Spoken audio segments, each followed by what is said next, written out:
भाषा विज्ञान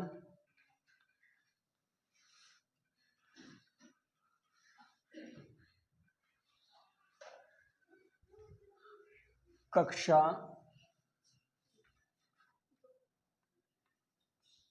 3। यह भाषा विज्ञान की तीसरी कक्षा है। इसमें हम संस्कृत भाषा, अंग्रेजी भाषा के कर्ता क्रिया कर्म के बारे में कुछ और बातें करेंगे और गहराई से जानेंगे, सूक्ष्मता से जानेंगे। सूक्ष्मता से यह जानेंगे कि कैसे दोनों में समानताएं हैं, भेद हैं कर्ता क्रिया कर्म को लेकर के। सर्वप्रथम मैं इंग्लिश की जो वाक्य संरचना है कर्ता क्रिया कर्म को लेकर के वो लिखूंगा, उसको लेकर के संस्कृत की लिखूंगा। तो ये जो वाक्य रचना है ये हमने अंग्रेजी की कक्षा नंबर 6 में की थी। उसमें subject, helping verb, main verb, object, affirmative, negative, interrogative, इस तरह के जो सेंटेंसेस थे हमने कक्षा नंबर 6 में की थी अंग्रेजी की। और जो ये वीडियो देख रहे हैं वो भी इस कक्षा को समझने से पहले उस कक्षा को जाकर के अवश्य देखें। आजकल विद्यालयों में क्या हो रहा है, आजकल विद्यालयों में कक्षा प्रथम तो क्या नर्सरी के जी, यूकेजी, क्या क्या चला हुआ, एलकेजी, इनसे लेकर के कक्षा 12 और आगे तक अंग्रेजी तो पढ़ रहे हैं, संस्कृत भाषा नहीं सीख रहे। जो संस्कृत भाषा के कुछ अंग्रेजी भाषा की समझ रखते हैं और उसके द्वारा संस्कृत भाषा को सीखना चाहते हैं तो उनके लिए यह कक्षा अत्यंत आवश्यक है, कक्षा नंबर 3। यदि उनको कुछ कक्षा की समझ है, कुछ अंग्रेजी की समझ है और कुछ समझ कम है तो वो भी हमारे वेद विद्या गुरुकुलम के यूट्यूब चैनल पर जाकर के प्ले लिस्ट में जाएं। वहाँ जो लर्न इंग्लिश का एक फोल्डर मिलेगा जिसमें सारी वो वीडियोज हैं, जिसमें अंग्रेजी सिखाई जा रही है, कुछ बन गई है, कुछ आगे बनती रहेंगी।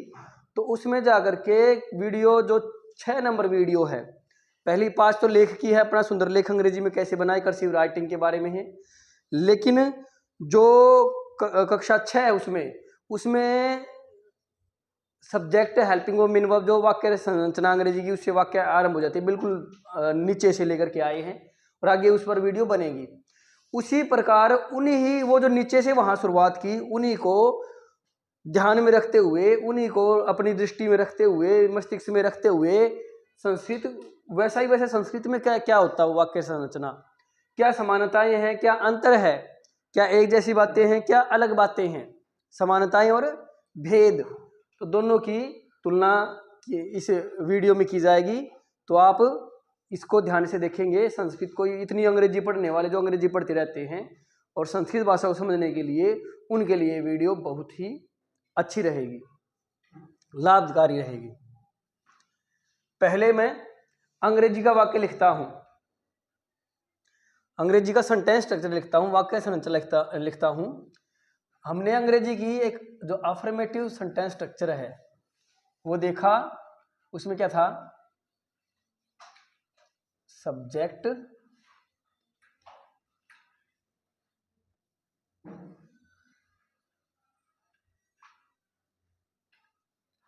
हेल्पिंग वर्ब, मेन वर्ब,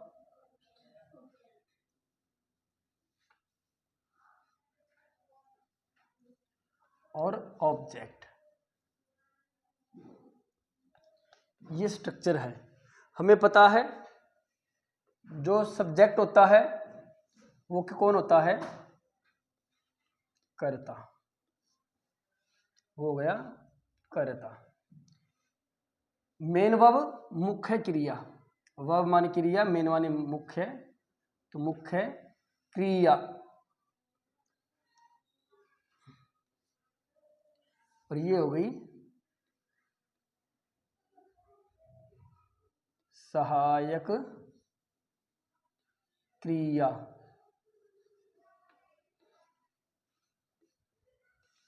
और ये हो गया कर्म। कर्ता, सहायक क्रिया, मुख्य क्रिया, कर्म। ये है अंग्रेजी की वाक्य संरचना, सामान्य वाक्य संरचना। तो ये अंग्रेजी की सामान्य वाक्य संरचना है। इसमें एक बात ध्यातव्य है। क्या बात ध्यातव्य है? ध्यातव्य का क्या अर्थ है? ध्यान रखने योग्य, जो हमें अपने मस्तिष्क में रखनी चाहिए। वो क्या है? एक तो इसमें 4 चीजें हैं। वाक्य संरचना में 4 भाग है। Subject, helping verb, main verb, object. कर्ता, सहायक क्रिया, मुख्य क्रिया और कर्म। संस्कृत में वाक्य संरचना क्या है, अब ये बात आएगी। इसकी तो ये है संस्कृत में वाक्य संरचना क्या है। एक बात तो ये, एक बात और ध्यातव्य इसमें, वो ये कि इसमें 4 चीजें हैं। कर्ता है, सहायक क्रिया है, मुख्य क्रिया है और कर्म है। तो संस्कृत में सहायक क्रिया नहीं होती। इन 2 भेदों पर मुख्यतः आज चर्चा करेंगे इस कक्षा में। अब हमें अंग्रेजी में पता करना हो कर्ता कौन और कर्म कौन, तो उसकी पहचान ये है कि इनका कर्म निश्चित है। कर्म से पता चल जाएगा, जो कर्म है इनका कर्म ऑर्डर है, उससे हमें पता चलता है कर्ता कौन, क्रिया कौन, कर्म कौन, हेल्पिंग वर्ब कौन। जैसे सामान्य जो वाक्य संरचना होती है, अफर्मेटिव वाक्य संरचना है, उसमें सर्वप्रथम सब्जेक्ट आएगा, फिर हेल्पिंग वर्ब आएगी, फिर मेन वर्ब आएगी, फिर ऑब्जेक्ट आया। तो कर्ता, सहायक क्रिया और मुख्य क्रिया और कर्म की पहचान उनके स्थान से हुई। अंग्रेजी में कैसे हुई? स्थान से। अंग्रेजी में कैसे हुई? स्थान से। स्थान, ये प्रथम स्थान है, ये द्वितीय स्थान है, ये तृतीय स्थान है, ये चतुर्थ स्थान है। जो प्रथम आएगा वो सब्जेक्ट, द्वितीय स्थान पे आएगा वो सहायक क्रिया हेल्पिंग वर्ब, तृतीय स्थान पे आएगा मेन वर्ब मुख्य क्रिया, चौथे स्थान पे आएगा ऑब्जेक्ट कर्म। इससे हमें पता चल गया कि अंग्रेजी में कर्ता कौन, कर्म कौन, क्रिया कौन, सहायक क्रिया कौन। किससे पता चला? कर्म से, उनके स्थान से। पहले स्थान पे आएगा वो कर्ता, द्वितीय स्थान पे आएगा वो सहायक क्रिया, तृतीय स्थान पे आएगा वो मुख्य क्रिया, चौथे स्थान पे आएगा वो कर्म। तो अंग्रेजी में एक सामान्य वाक्य में कर्ता, क्रिया, कर्म की कैसे पहचान किया आपने? कैसे पहचान की? हाँ, पहले पर क्या मिलेगा? सब्जेक्ट। द्वितीय स्थान पर क्या मिलेगा? Helping verb. तृतीय पर मेन वर्ब और चतुर्थ स्थान पर ऑब्जेक्ट। उनका स्थान देख लो। मैं पूछूं मेन वर्ब कहाँ है, तो आप तृतीय स्थान में जाकर के देखो, वहां मेन वर्ब मिल जाएगी। जैसे ही हमने कक्षा 6 अंग्रेजी की तो उसमें इस पे चर्चा भी की थी। जैसे ही इज प्लेइंग हॉकी, तो ही कर्ता हो गया, सब्जेक्ट हो गया पहले स्थान पर, इज द्वितीय स्थान पर आया, हेल्पिंग वर्ब हो गई, तृतीय स्थान पर प्लेइंग आ गया, मेन वर्ब हो गई, और हॉकी चौथे स्थान पर आ गया, ऑब्जेक्ट हो गया, कर्म हो गया। ये तरीका था। लेकिन संस्कृत में कैसे पता चलेगा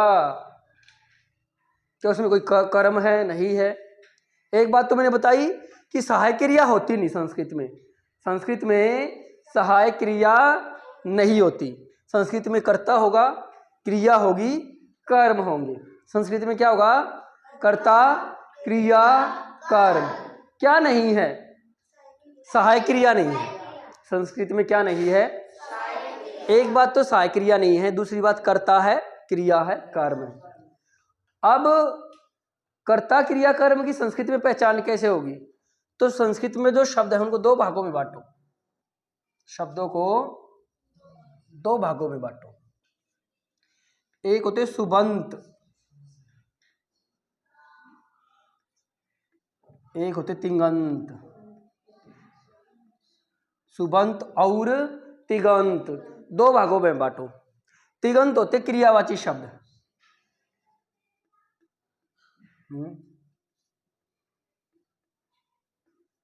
क्रियावाची शब्द। और ये होते हैं, जो सुबंत होते हैं, ये होते हैं अधिकतर संज्ञावाची। इनको नाम शब्द भी कहते हैं। नाम, संज्ञा या नाम, संज्ञा या नाम होते हैं ये अधिकतर। और यत क्रियावाची। अब जो सुबंत है उनकी 7 विभक्तियां होती हैं। कितनी विभक्ति होती हैं?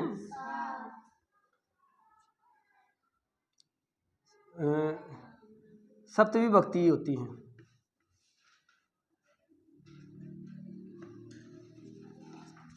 और तिगंत की कितनी होती है? इसको यहां लिख देता हूं मैं। ये शब्द है, इसको पूरे वाले ऊपर वाले से अलग समझना। इसको ऐसे बना देते हैं, अलग दिखेगा। ये बॉक्स बना दिया मैंने। तो मंजूषा, इसको मंजूषा भी कहते हैं, संस्कृत में मंजूषा बना दी है। तो इसमें देखिए ये हो गए हैं, इसकी कितनी विभक्तियां हैं? 7 विभक्ति। 7 विभक्ति होती हैं, ठीक है। इनकी ये त्रिविभक्ति वाला है, त्रिविभक्ति, उसकी 7 विभक्ति, इसकी त्रिविभक्ति। 3 विभक्तियां होती है, 3 विभाग होते हैं, इसके 7 विभाग होते हैं। तो अभी इसके बारे में तो चर्चा नहीं करेंगे, बाद में करेंगे। इसके बारे में करते हैं। इसकी 7 विभक्ति है।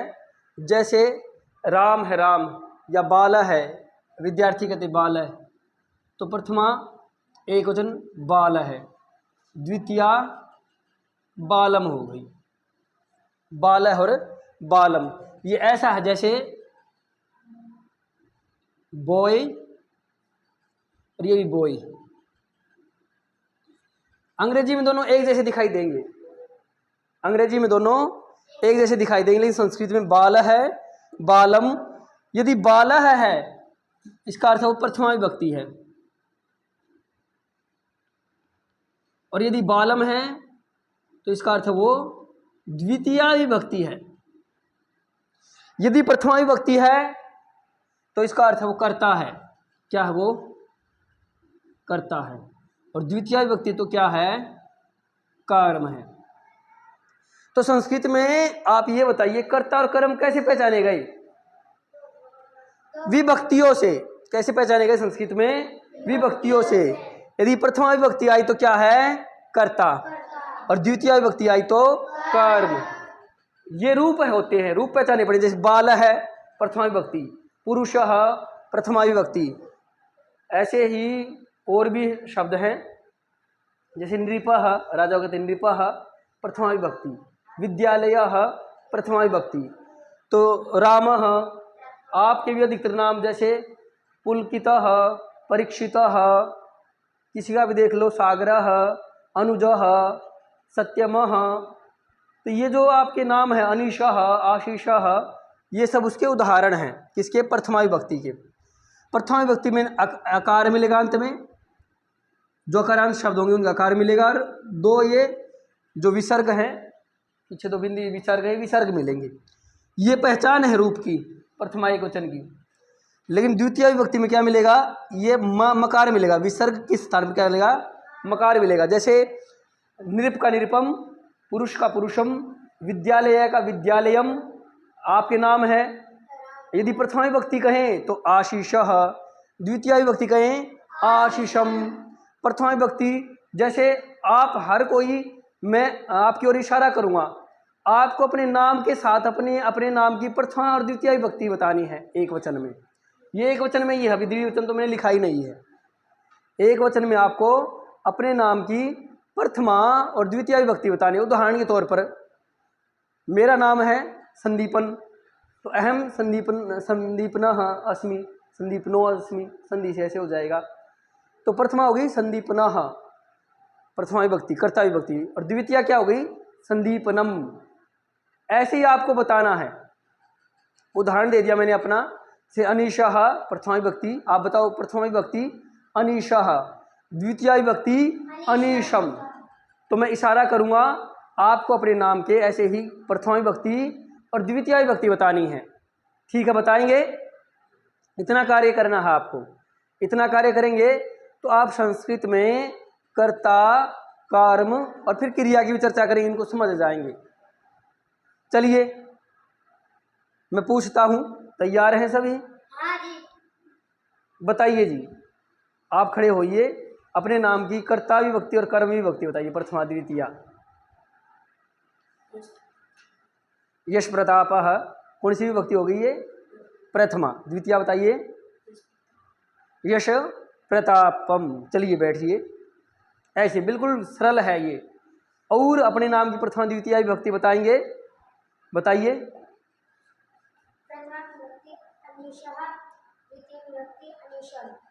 बहुत अच्छा, बैठिए। अब आप बताइए।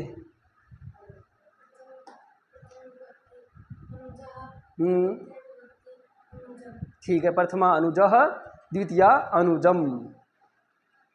आप बताइए।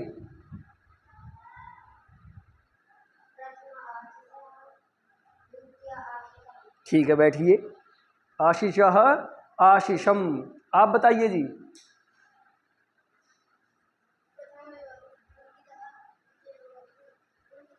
पुलकितम। बैठिए, आप बता दो।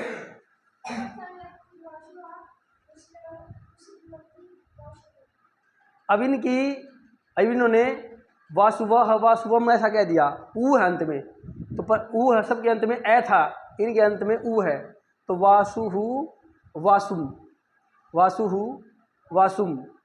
बैठिए, वही विसर्ग लगा दो और मकार लगा दो, बन गया।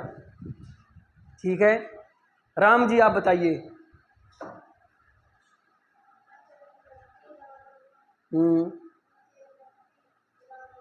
रामः रामम। बैठिए, तो बहुतों से पूछ लिया, तो बस यही तरीका है।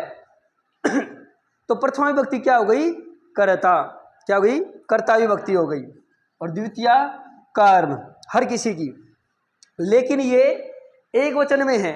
बहुवचन में जैसे लड़का को लड़के कहते हैं हिंदी में, ठीक है, और बॉय को बॉयज कहते हैं। लेकिन बालक, जो बालक, इसको क्या कहेंगे? तो संस्कृत में बहुवचन के साथ साथ द्विवचन भी होता है, तो द्विवचन में हो गया बालऊ। क्या हो गया? बालऊ। कर्ता भी बालऊ, कर्म भी बालऊ। इसको कहेंगे बॉयज और बॉयज। और बहुवचन में होंगे बालाहा और बालाहा, इसमें बालान। तो ये भी हो गया बॉयज,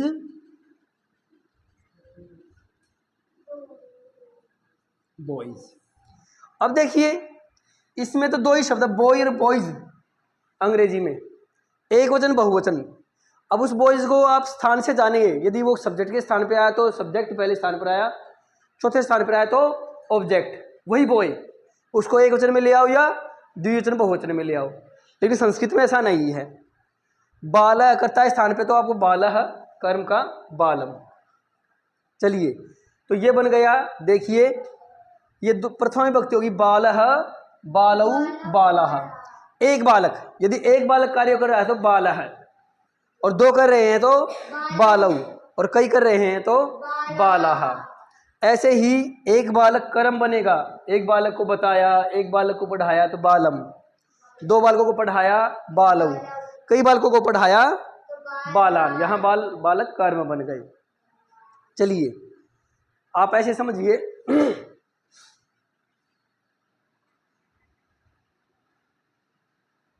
पढ़ना को आप पठती, ये तिगंत हैं, क्रियावाची शब्द लिख रहा हूं मैं, वाक्य बनाऊंगा। पठती, पठतः, पठन्ति। ये तो है पढ़ना। और पढ़ाना, इसको पाठयति। क्या कहेंगे? पाठयति, पाठयतः,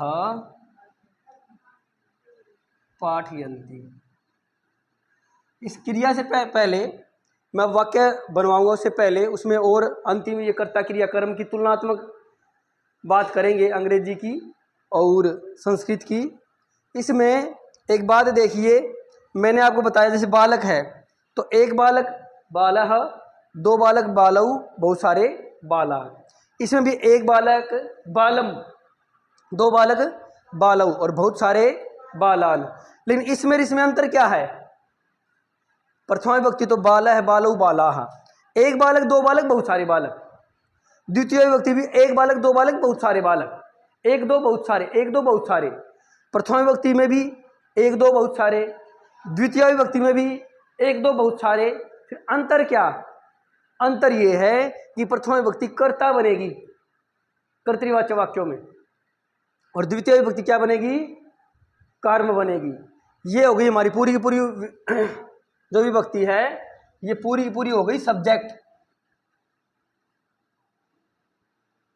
क्या हो गई? सब्जेक्ट। और ये क्या हो गई? ऑब्जेक्ट। आप फिर से यह बताएंगे, जैसे मान लीजिए आपका नाम है अनीश, तो अनीशः, अनीशौ, अनीशाः, एक अनीश, दो अनीश, बहुत सारे अनीश, लेकिन कर्ता में। और अनीशम, अनीशौ, अनीशान, ये कर्म में हो गई। ऐसे आपको अपने नाम के बताने यहां देख करके, जैसे अनीश का बता दिया मैंने, अनीशः, मैं अंडरलाइन कर रहा हूं जो एक वचन संस्कृत में, द्विवचन, बहुवचन, ये भी एक वचन, द्विवचन, बहुवचन। ये एक भाग हो गया, ये द्वितीय भाग हो गया, ये तृतीय भाग हो गया। ठीक है। कर्ता ये सारे हैं, पहले को कर्ता बता दिया, तो ये द्विवचन में कर्ता, बहुवचन में कर्ता, इसलिए पूरे पूरे वाक्य को मैंने लिख दिया अंत में सब्जेक्ट। दूसरे वाले पूरे पूरे वाक्य को लिख दिया ऑब्जेक्ट, कर्म लिख दिया। चलिए बताइए, आप अपने नाम के संस्कृत में अपने नाम के रूप चलाएंगे, प्रथमा विभक्ति में, द्वितीय विभक्ति में, कौन चलाएंगे? पहले स्वेच्छा से बताइए। आशीष जी बनाओ।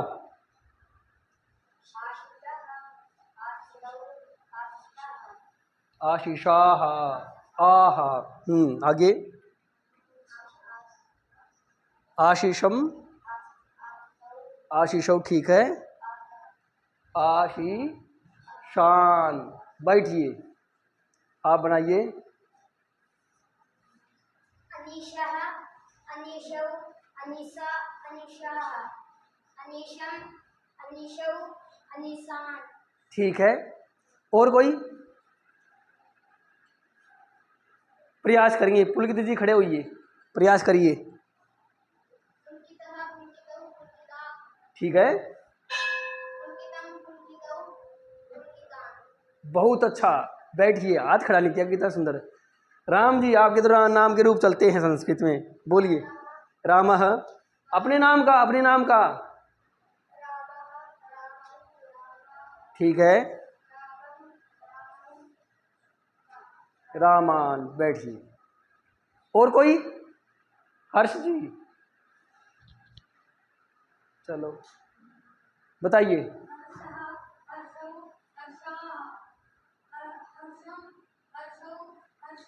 बैठिए, ठीक है, जिसने जिसने बताया ठीक बताइए, बता दिए, आगे देखिए। बस यही बात है। अब देखिए, मैं वाक्य बनवाऊंगा और उसमें बात करेंगे। अब जो अंग्रेजी है उसमें कर्ता क्रिया कर्म कैसे जाने? कर्म से पहले स्थान पर सब्जेक्ट, दूसरे पर हेल्पिंग वर्ब, तीसरे मेन वर्ब, चौथे पर ऑब्जेक्ट, इस प्रकार जाने। हमने अंग्रेजी में कर्ता क्रिया कर्म के कैसे जाने? स्थान से। जिसका पहला स्थान है वो कर्ता, द्वितीय स्थान है वो सहायक क्रिया। तो कर्ता क्रिया कर्म की अंग्रेजी में पहचान कैसे की? स्थान से, उनके स्थान से। और अंग्रेजी में कैसे की कर्ता क्रिया कर्म की? विभक्ति से। यदि प्रथमा विभक्ति आई है तो सब्जेक्ट, और द्वितीय विभक्ति आई है तो ऑब्जेक्ट। यह बात है। अंग्रेजी में कर्ता क्रिया कर्म कैसे जाने? उनके स्थान से। पहले स्थान पर कर्ता, दूसरे पे सहायक क्रिया, तीसरे पर मुख्य क्रिया, चौथे पर कर्म।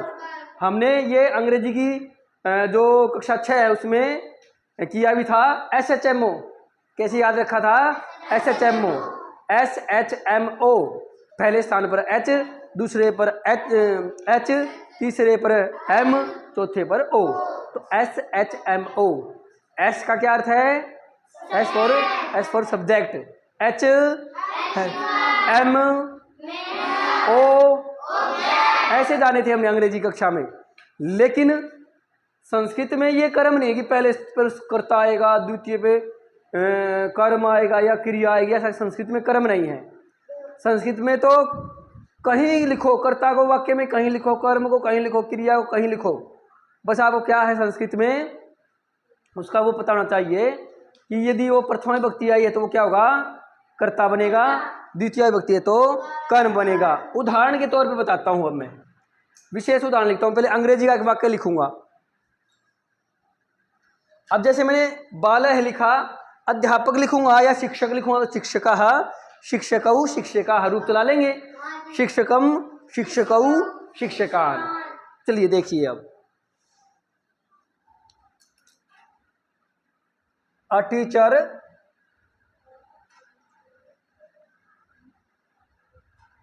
is teaching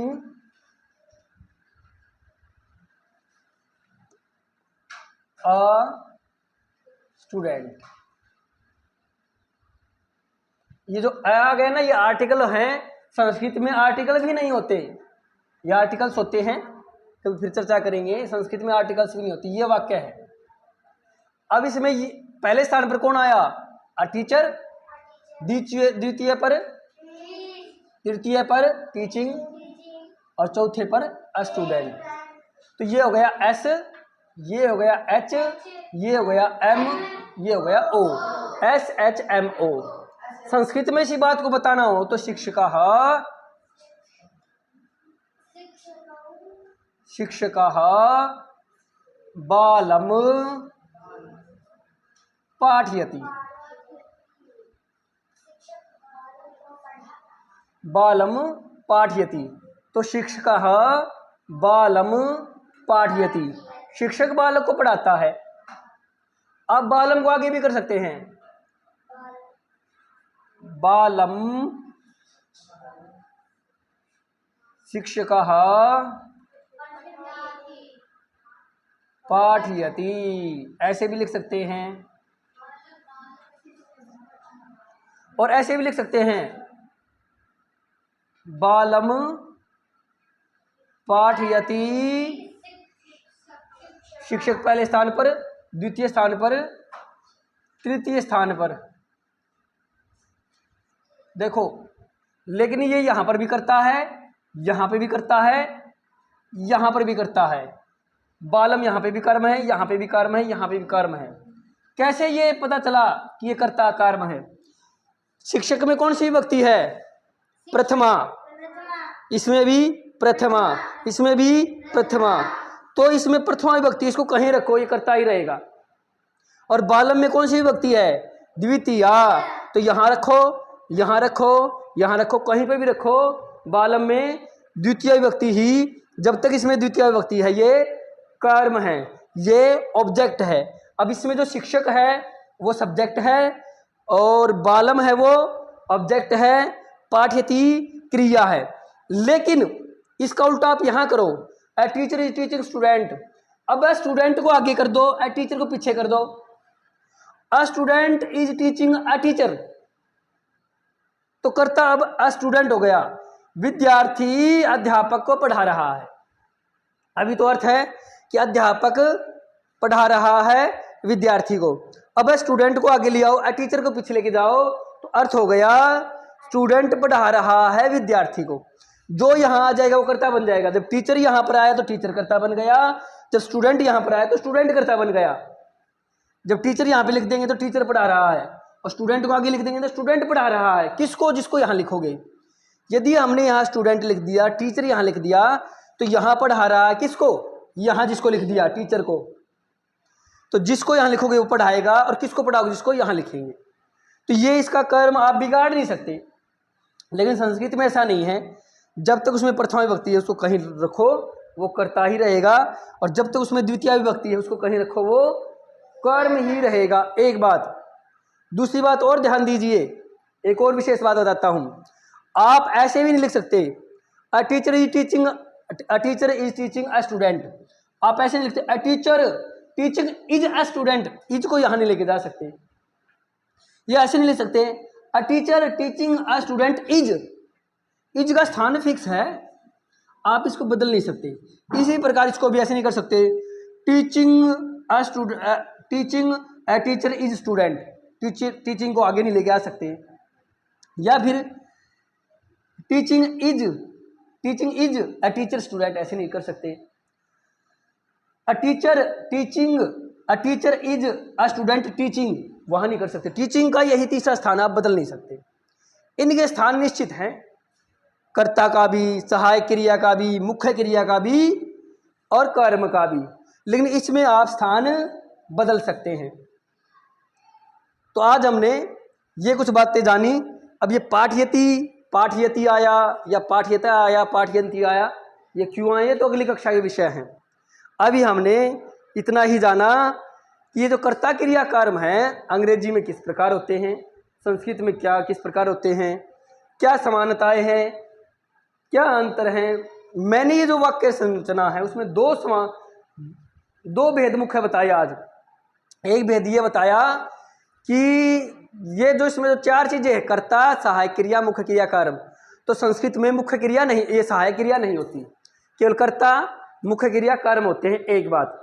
दूसरा अंतर मैंने बताया कि ये जो कर्ता, सहायक क्रिया, मुख्य क्रिया और ऑब्जेक्ट, ये जो कर्म है, इनका तो अंग्रेजी में पहले स्थान पे आया वो कर्ता, द्वितीय पे आया सहायक क्रिया, तीसरे पे आया मुख्य क्रिया, चौथे पे आया कर्म।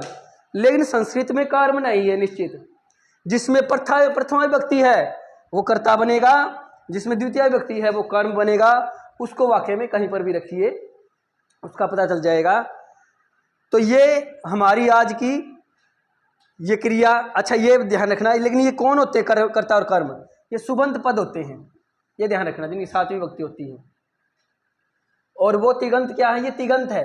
पठती, पाठयति तिगंत है, और शिष्कः, बालः ये सब क्या है? सुबंत हैं। तो सुबंत हैं वो कर्ता कर्म बन जाएंगे, तिगंत वो क्रिया बन जाएगी। इसको ऐसे भी जान लेंगे बस। कर्ता और कर्म कौन बनेंगे? सुबंत बनेंगे। तिगंत क्या बन जाएगी? क्रिया। दो प्रकार के शब्द होते हैं संस्कृत में, इस पर फिर चर्चा करेंगे, इसका ध्यान रखेंगे सुबंत और तिगंत पर, और इन पर आगे की भी आएगी चर्चा। आज थोड़ी सी ये चर्चा मैंने कर दी कर्ता क्रिया कर्म को लेकर के। आज इस कक्षा को यहीं विराम देते हैं। ओ